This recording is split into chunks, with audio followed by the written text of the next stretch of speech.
the set will sort of will be different because we will have songs that will pay tribute to them. We will have songs that will make them miss home probably.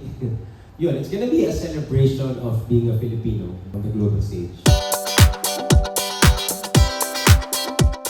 To be honest, medyo alam mo yung habang pinapromote namin to, may part na we need to promote it, pero sa utak ko, parang hindi pa rin fully nagsisink in na pupunta kami ng Europe. Dahil, yeah, it's crazy how doing your music will get you to places that you can only dream of. So, excited ako makita finally yung Paris, Spain, diba, yung mga bansa na yung mga lugar na yun. Pero may kasama ka ba? Siyempre. Dahil definitely ang audience namin will be our Filipino community there. So, ang gusto ko lang talaga is mag-enjoy sila. Sana ma-serve namin yung purpose ng papunta namin doon at talagang magkaroon sila ng... They will have a great time watching us. I think iba siya kasi marami na kaming natutunan sa mga napunta namin bansa. And then, parang itong Europe, parang ito yung time na kumbaga may experience na kami on how to deal with people outside the country.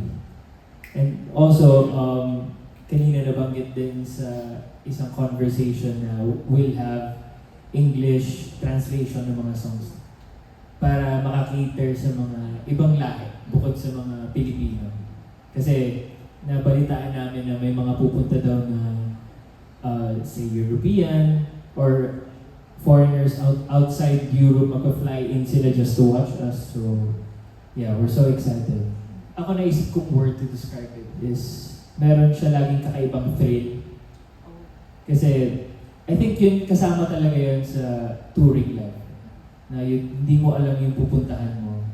Hindi mo alam yung dynamics ng mga tao doon. So, may part man na certain ka sa mangyayari, pero marami pa rin uncertain things na pwede mangyari. And ang maganda naman is, sama-sama naman namin ma-experience yun. And sama-sama naman kami magtutulungan para ma-experience and ma-overcome kung may challenges man. And sama-sama rin kami dun sa success na matutulad nito sa amin. We try not to sort of dwell on parang surpassing the previous success, but we try to focus on creating new experiences for us and being present in that moment. So kung masurpass man siya or hindi, we don't want to put our metrics there. Ang gusto namin is sa lahat ng stops na pupuntahan natin, sulitin natin.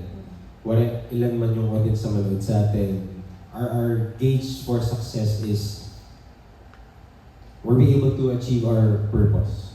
Nakapag-touch ba tayo ng buhay? Na-transform ba sila? Na-apektuhan ba sila? Na-comfort ba sila? Na-encourage ba sila? Na-inspire ba sila? So, yun, mas doon namin nilalagay yung headspace namin into creating beautiful memories and new experience, not just for us but for the audience na manonood sa amin. And then bonus na lang siguro kung syempre ibang joy din naman yun, di ba? Yung masabi mo, ma-post mo, mapakita mo sa kliyente, sa mga producers na sulit naman yung in-invest nila sa amin. So, of course, there's that reality also that we're not ignoring. But at the same time, I guess nasa punto kami ng buhay namin na mas kapana namin ano yung metrics for success para sa amin. And we want to put our metrics doon sa mga parts na kaya namin kontrolin at nakadepende sa amin.